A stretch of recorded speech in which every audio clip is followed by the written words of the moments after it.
La Liga is finally back, and Real Madrid is not starting with an easy opponent. Real Betis will definitely give us problems, even though this game will be played at the Santiago Bernabeu. We will talk about how the game would go in my eyes, the predicted lineup, and of course, the form of both teams in La Liga and outside, in the European Cups. Before we begin, also, Happy New Year to everybody that is watching this video, has been supporting this channel, of course. Hope you have the best year possible. And as always, like, comment, and subscribe. So let's get straight to it. Now, of course, Real Madrid sits second in the Liga, 4 points behind Barcelona. And Real Betis sits sixth with 28 points.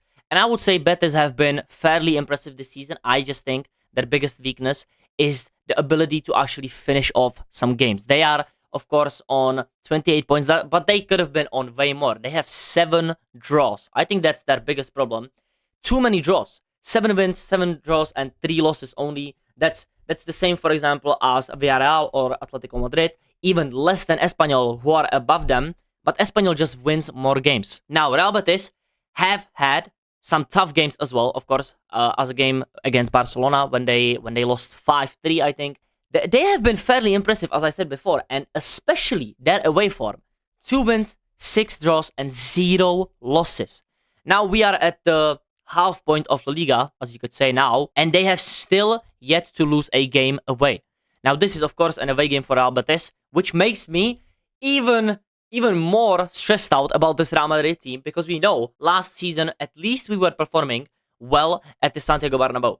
Come on, guys. We cannot say the same for Real Madrid this season so far. It just hasn't been the same. And as you can see here, top scorer Mbappe is out injured. Predicted lineup, of course, Vinicius, Gonzalo Garcia. I think this will be around my predicted lineup as well. But if we just have to look at Real Betis, they're their best players. They are not missing too many of their best players. Now, of course, ISKO, my boy, is still a doubt for them, I think, in this match. If we just look at the lineups, yeah, ISKO is doubtful. I would say they could use, of course, Azalzuli. What can you do, really? He's at AFCON, and we have Brahim Diaz at AFCON too. But they do have one of their best players, Antony. And this season, he has been once again doing really, really well. 12 matches, 12 started, 5 goals, and 2 assists. He's also performing on a high level, in the game. Not particularly on GA, but he is doing really, really well. I think they will miss Azalzuli a lot, because he is, I think, their biggest creator and biggest threat overall, even though he doesn't score that many goals. But they, of course, have Hernandez, which he has, I think, 7 goals in La Liga, and he has been doing really, really well. So I don't think they are missing too many key players. I would say just Azalzuli is the big miss in this game, and they have been on good form so far. 4-0, 2-0, 0-0 against Rayo Vallecano, which is a good result. Rayo Vallecano, of course, playing at home, and Dinamo Zagreb, which they beat, of course, 3-1 in the Europa League. Yes. Barcelona 5-3. Close game. Closer game than it seems. But they weren't that great in that game. And I think that will play into our hands, actually. I think Sevilla, they are a bogey team to big teams. They on paper, Sevilla is not that great. Let's be honest, guys. Especially the last few seasons, they have not been that great. And apart from the game against Barcelona, they have been losing. But once again, they showed us levels at the Santiago Bernabeu. 2-0 is not the result you're supposed to be seeing after that game. Talavera. Poor result. I have nothing to say about that. Deportivo Alaves, once again, we have to get saved by Rodrigo, who hasn't been playing for 2 months. Manchester City and Celta Vigo, yeah, hold that. Hold that. I'm not talking about it, bro. I'm not talking about it. New year, new Madrid.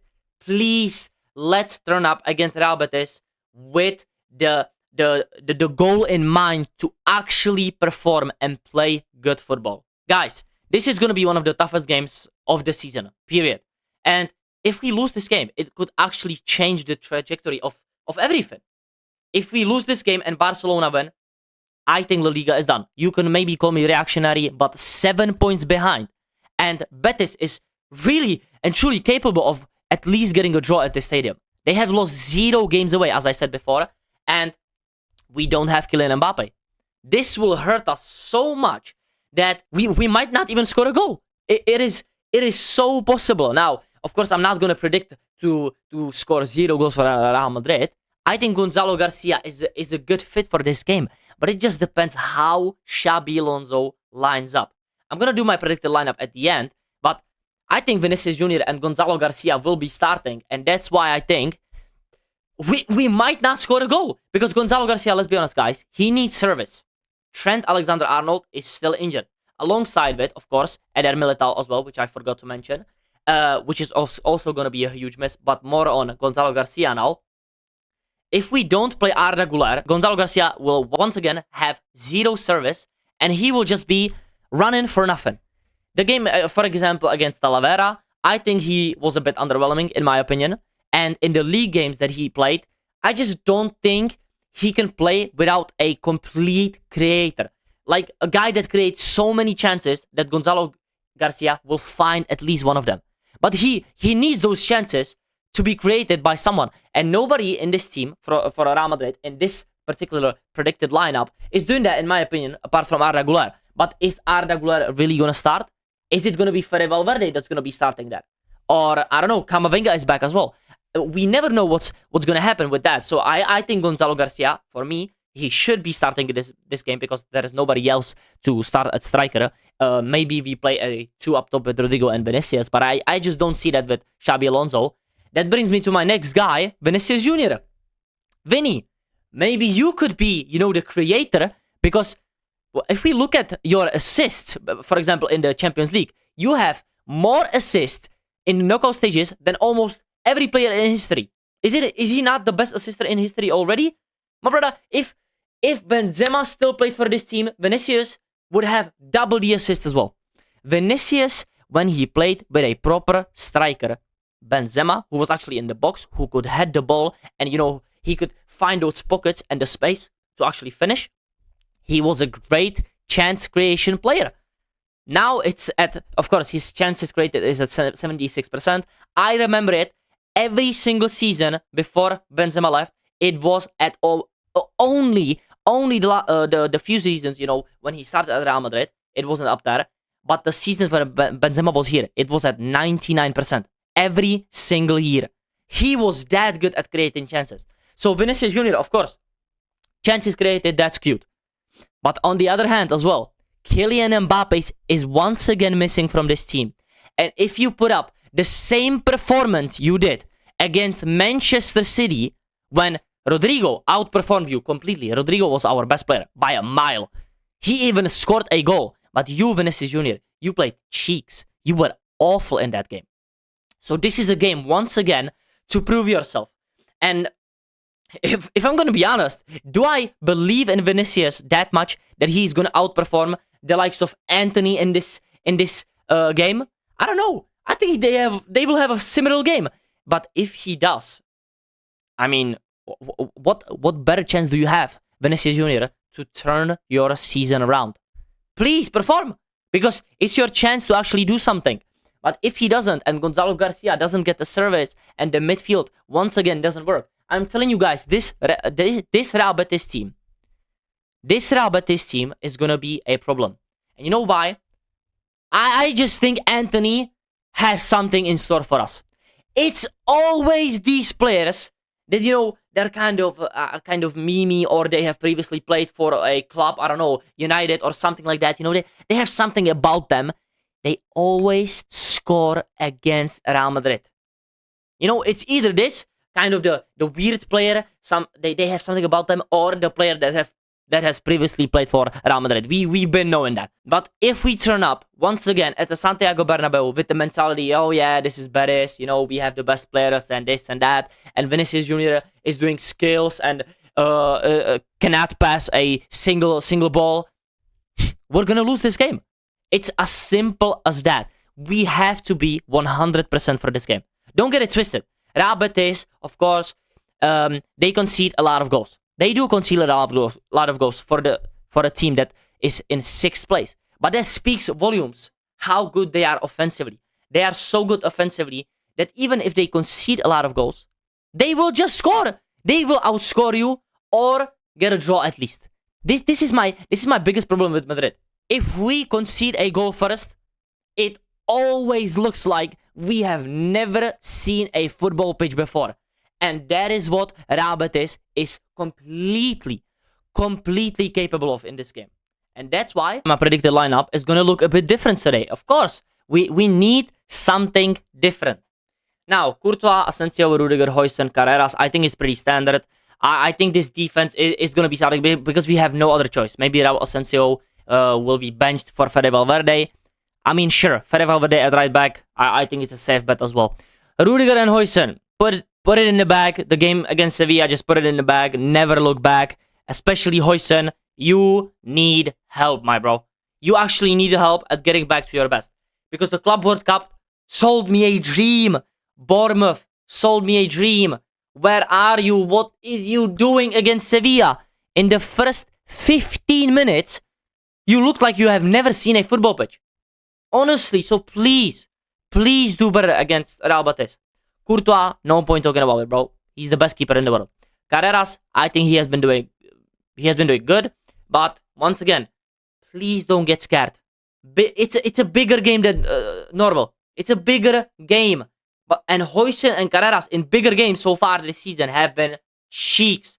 The El Clasico doesn't count. I don't know what team was that. I don't know how we beat Barcelona. Maybe because of the injuries, or maybe we just turned up. Maybe it was just our day, you know. Other than that, I think this is a good defense for this game. Camavinga, Jude, Arda Güler. Now, you might be asking, where is Fede Valverde and Tchouameni? I already said Fede Valverde can play, I don't know, maybe instead of Rodrigo or Raul Asensio, I don't care. I don't want to see him in midfield with Xabi Alonso. It just doesn't work.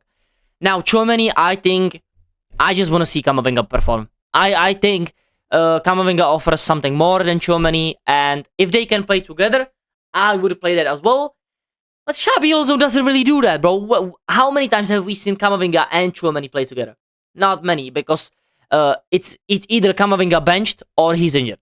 Let's be honest, guys. I think Camavinga can do great things in this game, and I do think we need someone who can run with the ball as well. I think Tchouameni is on the same level as Camavinga defensively, but progressing the ball-wise and being, present in the final third of the other team, I think Camavinga is clear.